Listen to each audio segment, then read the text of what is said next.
Our series, A More Perfect Union, aims to show that what unites us as Americans is far greater than what divides us. A recent CBS News poll finds 68% of Americans feel the tone of political debate is getting worse. Dana Jacobson shows us how one group hopes a simple meal and meaningful conversation can reverse that trend. Dana, good morning. Good morning. For ages, people have been sitting down together to share a meal, the perfect gathering space for food. At least that's how three motivated women recently saw it, making a push to bring us back to the table, hoping that brave space, as they call it, would bring us back to civil discourse as well. Cheers. At first, this may seem like just another dinner party.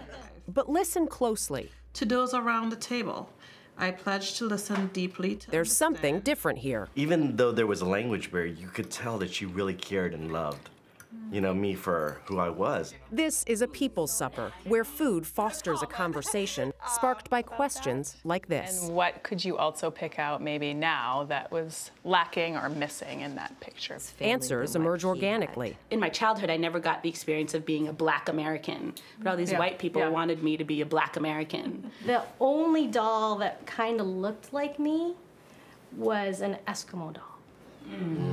What was the intent behind how you wanted the dinners to be? We wanted people to see each other as people, first and foremost. Easier said than done. Easier said than done, right? Emily May is one of three women who created the People's Supper, along with Lennon Flowers and Jennifer Bailey. Motivated by the post-election divide, the original concept was to bring small, diverse groups together for a shared meal.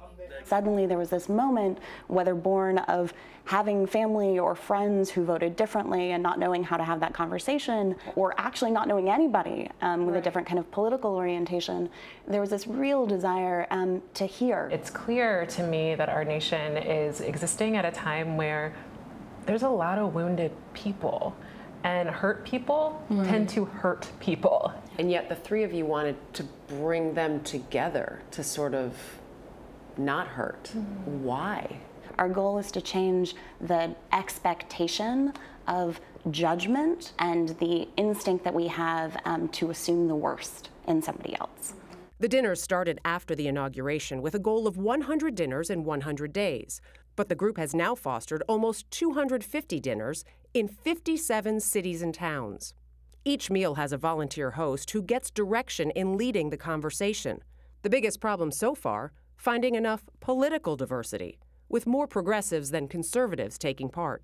Because they fear this is a vehicle through which progressives are going to convince them to change their beliefs. Starting from a place of debating politics or debating issues rather than story automatically puts people's walls up. It's like starting from the head. It's starting from the head instead of the heart. First, you have to develop a layer of trust with one another to know that this person sitting across from me with cookies on the table, that person's not going to attack me. We have to be able to have a civil conversation before we can actually discuss the tough things. I had this moment of hyperventilation, like, Shayna's a white cop. Shayna's a white cop. I can't do this. It's what the women call a brave space. By the end of the evening, I was like, no, Shayna's Shayna. Like, she's not a white cop. She's a whole living person. Something we saw firsthand. And when I wanted to know what she thinks about Black Lives Matter, I just asked her. And we had a really good conversation.